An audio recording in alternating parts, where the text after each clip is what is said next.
सोचो अगर पूरी दुनिया में एक दिन सिर्फ तुम बच जाओ और तुम्हें पता चले कि इंसानियत का अंत किसी परमाणु बम से नहीं बल्कि एक मेडिकल एक्सपेरिमेंट से हुआ है।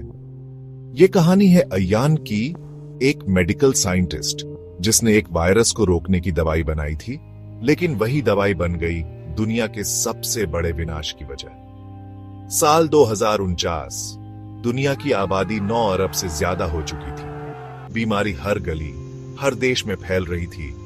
न्यूरोएक्स13 नाम का वायरस लोगों को जॉम्बी जैसे बिहेवियर में बदल देता था। आखिरी उम्मीद थी एक वैक्सीन और उसे बनाया अय्यान ने, लेकिन एक गलती, एक कंपाउंड की मात्रा जरा सी ज्यादा हो गई। वैक्सीन दी गई हजारों लोगों को, पर एक हफ्ते में सबके शरीर ने काम करना बंद कर दिया।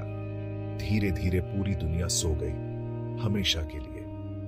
अय्यान खुद भी वैक्सीन लेने वाला था, लेकिन एक रात पहले उसे अपनी लैब के डेटा में गड़बड़ी नजर आई। वो वैक्सीन लेना भूल गया और शायद बच गया। अब वो अकेला था, एक सुनसान शहर में जहां सिर्फ हवा की आवाज और टूटते मकानों की गूंज थी।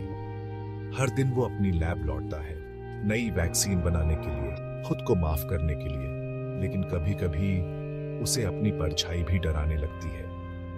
एक दिन लैब में एक डिवाइस ऑन हो जाती है, स्क्रीनों पर एक इंफ्रारेड ब्लिप, कोई और इंसान जिंदा है। अय्यान दौड़ता है, हेलमेट पहनकर बाहर निकलता है, रेडिएशन सूट में। रास्ते में लाशें, टूटे प्लेन और अधजली गाड़ी। ब्लिप उसे एक पुराने हॉस्पिटल की ओर ले जाता है, जहां नीचे बेसमेंट में एक लड़की कोमा में है, हार्ट बीट चालू, एकमात्र सरवाइवर। उसके पास अब 2 रास्ते हैं, या तो उसे उसी वैक्सीन से ठीक करने की कोशिश करो या एक नई दवाई बनाओ, लेकिन ये सब एक रिस्क है। फिल्म के क्लाइमैक्स में अय्यान उस लड़की को अपनी बनाई नई वैक्सीन देता है, खुद पर भरोसा करते हुए। धीरे धीरे उसकी आंखें खुलती हैं, स्क्रीन पर बीप की आवाज आती है। हो सकता है इंसानियत पूरी तरह खत्म नहीं हुई, शायद ये बस एक नई शुरुआत है।